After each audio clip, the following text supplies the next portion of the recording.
Students, अस्सलाम वालेकुम। बेटे आज के हमारे इस लेक्चर का ताल्लुक counter maths of 8th class उसका चैप्टर नंबर 11 जो हमारा चल रहा है उसकी एक्सरसाइज नंबर भी बेटा जी 11 ही है। इससे पिछले लेक्चर के अंदर लेक्चर नंबर 19 में हमने इसके 1 to 5 क्वेश्चंस को सॉल्व किया, उनको बखूबी समझा और इससे आगे जो क्वेश्चन नंबर 6, 7, 8 और 9 वो हम इस लेक्चर में बेटा रिकॉर्ड करेंगे। इनमें आपका एक दो क्वेश्चन जो है वो इम्पोर्टेंट भी हैं, इसलिए आपसे गुजारिश है कि लेक्चर को एंड तक ज़रूर देखा करें, क्योंकि लेक्चर के दौरान ही मैं आपको बताया करूँगा कि कौन सा क्वेश्चन आपका पेपर के हवाले से इम्पोर्टेंट है। सो बेटा अगर कोई दोस्त हमें यहीं से ज्वाइन कर रहा है तो उससे छोटी सी गुजारिश है कि वो चैनल को सब्सक्राइब करे, ताकि जैसे ही मैं मैथ से रिलेटेड कोई वीडियो अपलोड करूं तो उसका नोटिफिकेशन जो है वो आपको सबसे पहले मसूल हो। सो देखें आपका क्वेश्चन नंबर जो 6 है उसमें कुछ यूं लिखा है, Javeria father bye 7 notebooks and 5 pencils for her at the beginning of the school years. He buys 3 notebooks and 2 pencils for her sister. Arrange these quantities in a matrix. चूंकि ये हमारा चैप्टर जो चल रहा है वो मैट्रिसेस के ऊपर है कि मैट्रिक्स आप कैसे बना सकते हैं। सो इसके अंदर आपने जस्ट इस कॉन्सेप्ट को लेना है, कॉन्सेप्ट को सीखने की कोशिश करनी है कि आप किसी भी ऐसे नंबर जब आ जाते हैं तो उनको आप मैट्रिक्स फॉर्म में कैसे लिख सकते हैं। सो देखिए तो यहाँ पर क्या लिखा हुआ है कि जवेरिया के फादर हैं जो कि 7 नोटबुक्स खरीदते हैं और 5 पेंसिल्स खरीदते हैं। यानी क्या करते हैं वो 7, क्या ऊपर आप लिख दें 7 क्या खरीदा उन्होंने, नोटबुक्स, और दूसरा नंबर क्या है 5 पेंसिल्स खरीदी हैं। इधर लिख दें आप 5 पेंसिल्स। किसके लिए खरीदी हैं, देखें फॉर हर यानी फॉर हर क्या मतलब है, जवेरिया के लिए, वो आप इस तरफ लिखें फॉर जवेरिया, ये आप लिख लें फॉर जवेरिया, और आप इसको एक मैट्रिक्स फॉर्म इस तरह से बना दें। ठीक, यानी ये बराबर आपकी होनी चाहिए। आपके पास जरा कॉपी के ऊपर लाइंस लगी होंगी, आपने बराबर कॉपी के ऊपर लाइनों का हिसाब से रख के ये बिल्कुल उसके बराबर की ये लाइन बनानी है। दूसरी बार वो क्या करते हैं, ही बाइज 3 नोटबुक, तो देखें नोटबुक इधर है या इधर है, इस तरफ है ना। सो यहां पर लिख दें 3 नोटबुक्स खरीदते हैं एंड 2 पेंसिल्स। सो पेंसिल ये लिखा है, सो इसके नीचे लिख दिया। ये दो चीजें वो किसके लिए खरीद रहे हैं, फॉर हर सिस्टर, यानी उसकी बहन, जवेरिया की बहन के लिए।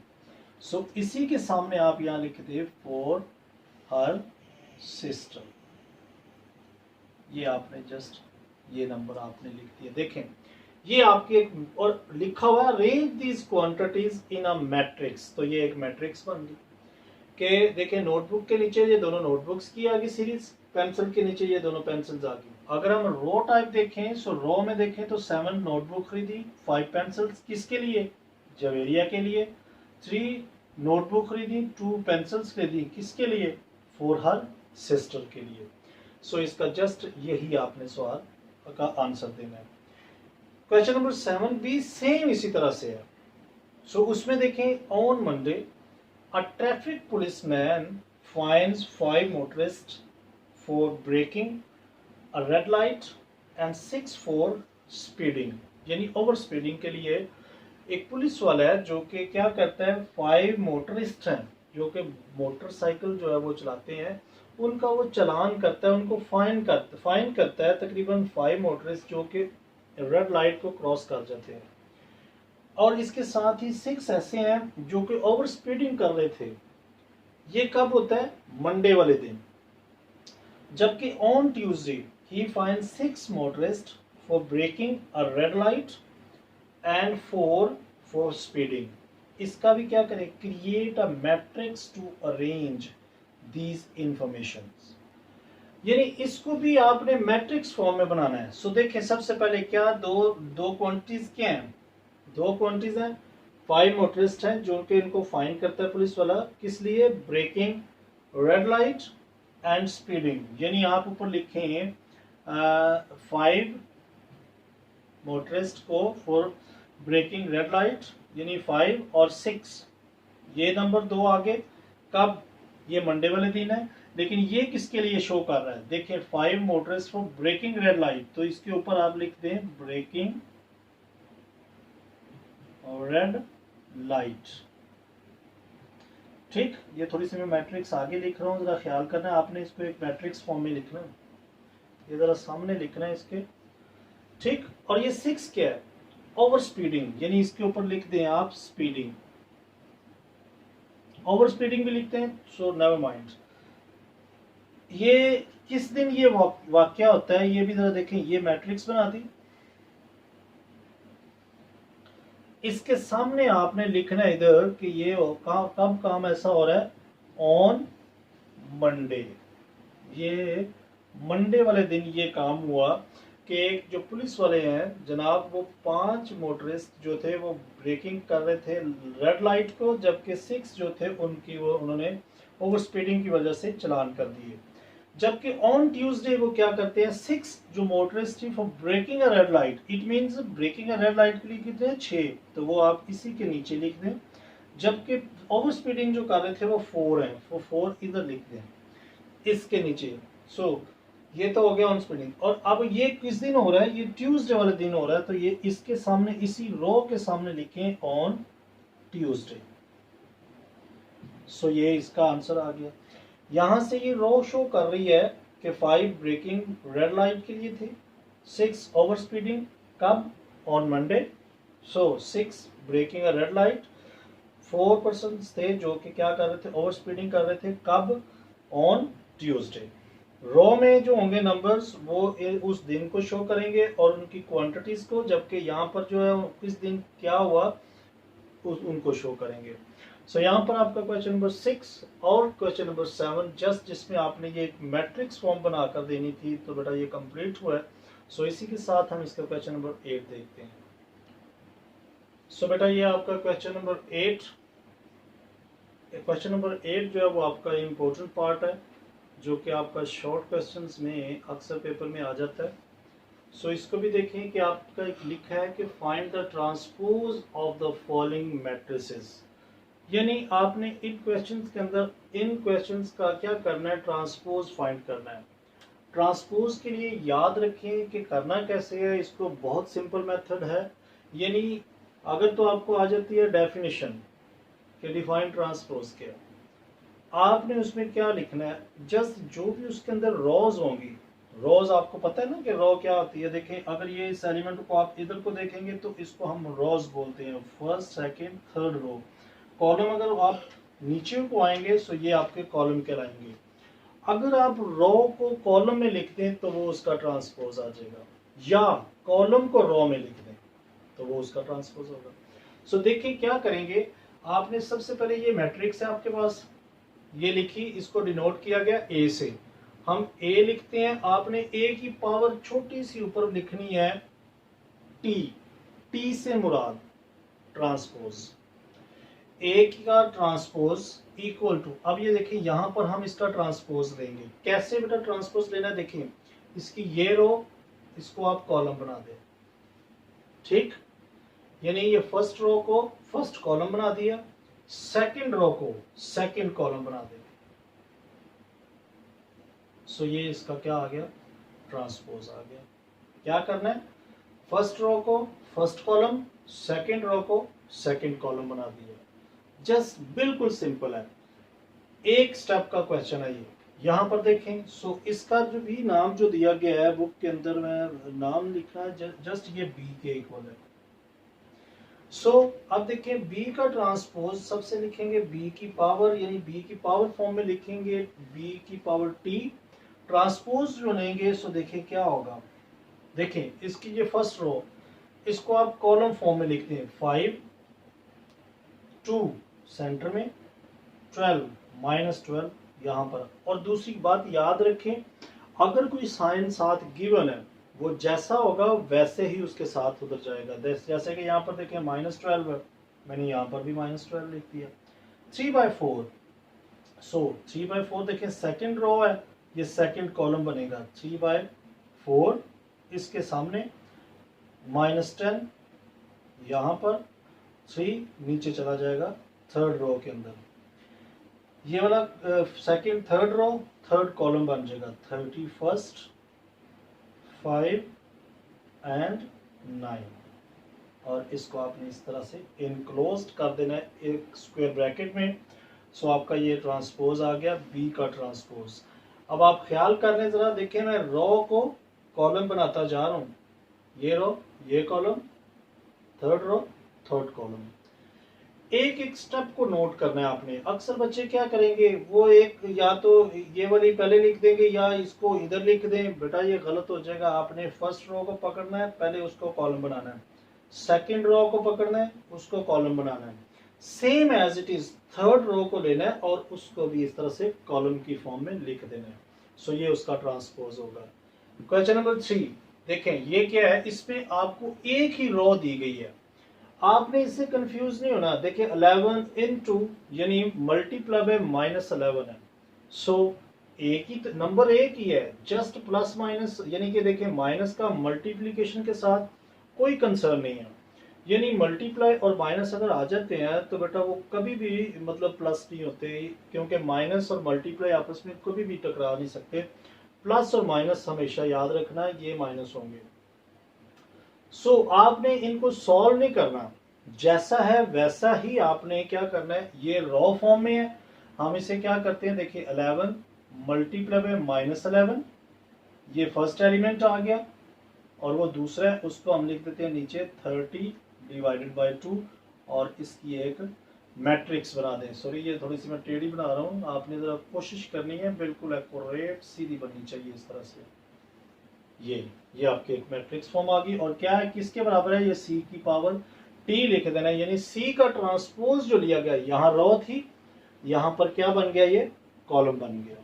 ठीक, सो देखें ये भी एक बार पेपर में आया हुआ था, बच्चों ने इसको सेम वैसा ही लिख दिया। तो बेटा ख्याल करें, ट्रांसपोज लिख रहे हैं, इट मीन्स उसकी रो को आपने कॉलम बना देना। अगर कॉलम है, ये देखें ये अब एक कॉलम है, अब क्या करें, इसे रो बना दें। डी का ट्रांसपोज इक्वल टू क्या आ जाएगा, देखिए ए, सबसे पहले ए एलिमेंट है, b/2 ये यहाँ आ गया इसी के सामने, और c उससे आगे चला गया। सो ये इसका ट्रांसपोज आ गया।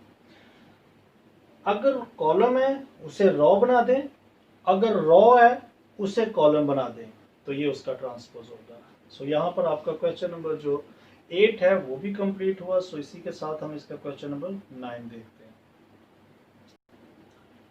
सो बेटा ये आपका क्वेश्चन नंबर 9।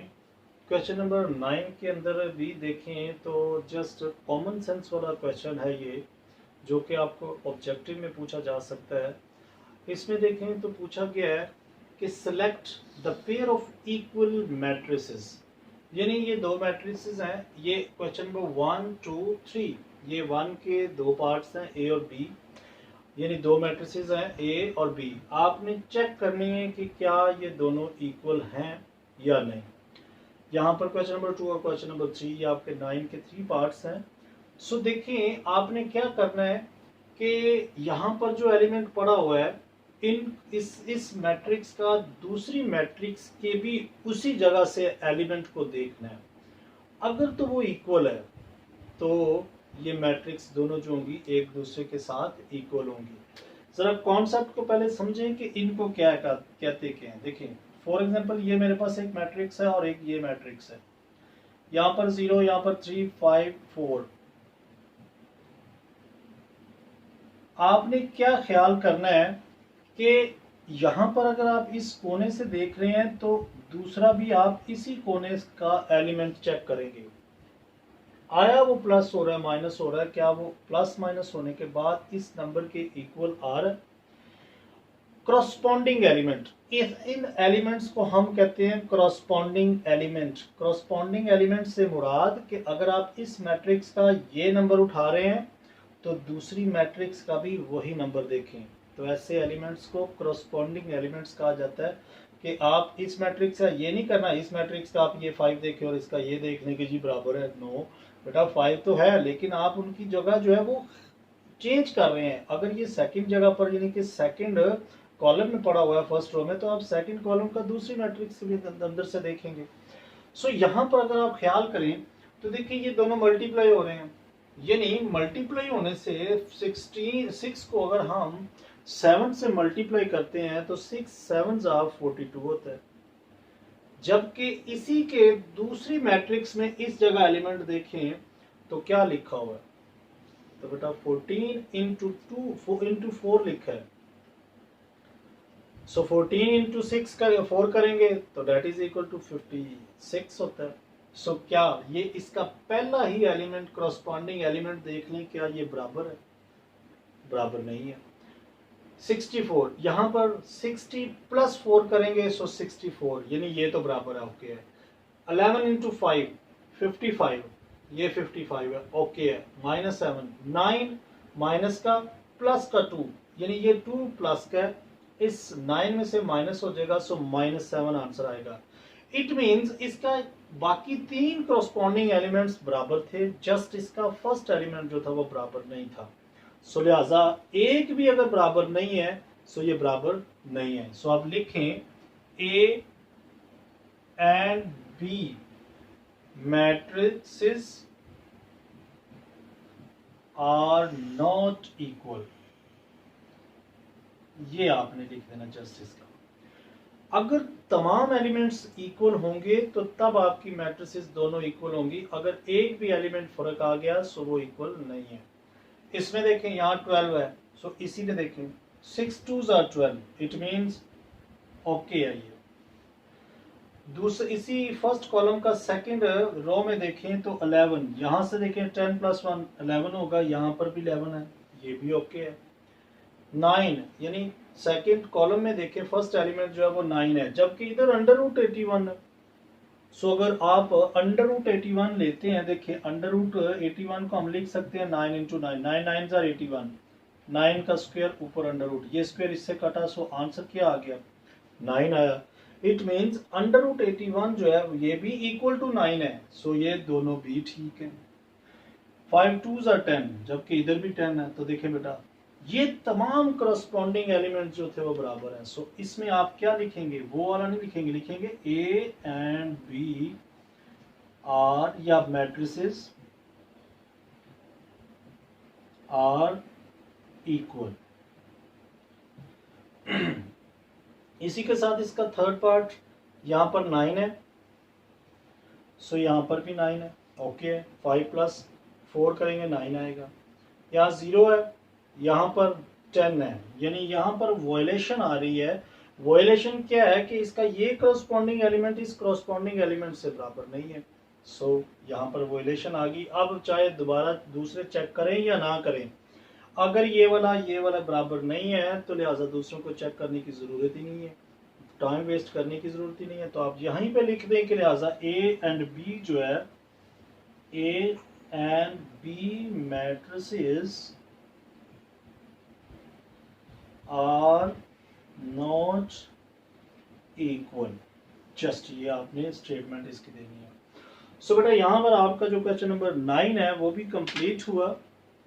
क्वेश्चन नंबर 10 11 और 13 वो भी सेम क्वेश्चन नंबर 6 और 7 की तरह के ही हैं, जस्ट आपने उनको एक मैट्रिक्स फॉर्म में लिखना है।